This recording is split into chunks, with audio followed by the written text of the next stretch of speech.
চূড়ান্ত ফুবজহী বিজেপি প্ৰাৰ্থী কংগনা ৰাণাৱত আত্মশ্লাঘাৰ চূড়ান্ত পৰাকাষ্ঠৰ কংগনাৰ অমিতাভ বচ্চনেৰে ৰিজনি দিলে নিজকে বলিউডত অমিতাভৰ পিছত হেনু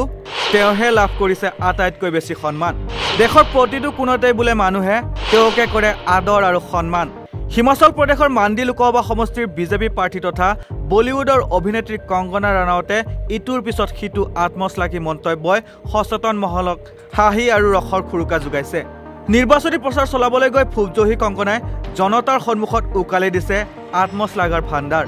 মাণ্ডিৰ এখন নিৰ্বাচনী প্ৰচাৰ সভাত প্ৰদান কৰা ভাষণ দি কংগনাই কয় যে বলিউডৰ চিনেমা উদ্যোগত অমিতাভ বচ্চনৰ পাছতে সন্মান লাভ কৰা একমাত্ৰ শিল্পীগৰাকী হৈছে তেওঁ কংগনাই কয় যে মোৰ প্ৰতি সকলোতে মৰম আৰু সন্মান আছে মই আত্মবিশ্বাসী অমিতাভ বচ্চনজীৰ পিছত যদি কোনোবাই উদ্যোগটোত এনে মৰম আৰু সন্মান পায় তেন্তে সেয়া মই ইতিমধ্যে সামাজিক মাধ্যমত বিয়পি পৰিছে কংগনাৰ উক্ত ফুবজহী বক্তব্যৰ ভিডিঅ' উল্লেখ্য কংগনা আৰু অমিতাভ বচ্চনে এতিয়ালৈকে কোনো চিনেমাত একেলগে অভিনয় কৰা নাই অৱশ্যে এই দুয়োগৰাকী তাৰকাই 2016 চনত ৰাষ্ট্ৰীয় বঁটা লাভ কৰিছিল কংগনাই তনু ৱেটছ মানু ৰিটাৰ্ণছৰ বাবে শ্ৰেষ্ঠ অভিনেত্ৰীৰ সন্মান লাভ কৰিছিল আৰু অমিতাভে পিকুৰ বাবে শ্ৰেষ্ঠ অভিনেতাৰ বঁটা লাভ কৰিছিল কিন্তু তাৰ পাছৰে পৰা সকলোবোৰ ছবিয়ে ফ্লপ হৈছে কংগনা ৰাণাৱতৰ শেহতীয়া ছবিখন ফ্লপ হোৱাত এইগৰাকী কংগনাই কান্দি কান্দি দৰ্শকক তেওঁৰ ছবিখন চাবলৈ আহ্বান কৰিছিল सारा देश हैरान है कि वो बेटी वो कंगना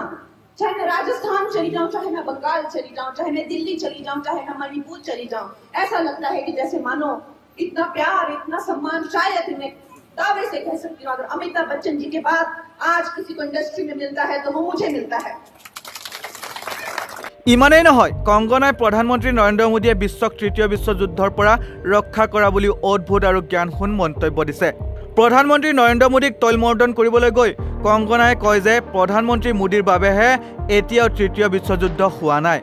ৰাছিয়া ইউক্ৰেইন যুদ্ধৰ সময়ত ইউক্ৰেইনবাসীয়ে মোদীৰ মুখলৈ চাই তেওঁলোক ৰক্ষা আৰু মাৰ্গদৰ্শন কৰিবলৈ আহ্বান জনাইছিল আৰু প্ৰধানমন্ত্ৰীৰ তৎপৰতাৰ বাবে ইউক্ৰেইনবাসীয়ে ৰক্ষা পোৱাৰ লগতে তৃতীয় বিশ্বযুদ্ধ হোৱা নাই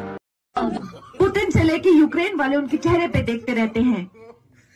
कि हमें बताएं हमें समझाएं हमारा मार्गदर्शन करें और वो उनका मार्गदर्शन करते हैं शायद इसीलिए आज तीसरा विश्व युद्ध नहीं हो रहा है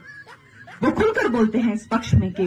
विश्व में शांति बनी रहनी चाहिए तो इस तरह की आज भारत की ये जो छवि है ये आज से पहले हमने कभी नहीं देखी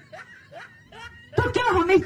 ये सोचने की जरूरत है कि हमारा वोट এইদৰে নিজৰ আত্মশ্লাঘাৰ চূড়ান্ত পৰাকাষ্ঠৰ প্ৰদৰ্শন আৰু প্ৰধানমন্ত্ৰী মোদীক তৈলমৰ্দন কৰি নিৰ্বাচনী সভাত চূড়ান্ত মিথ্যাচাৰৰ আশ্ৰয় লৈছে ফুবজহী কংগনা ৰাণাৱতে news desk report north east নাও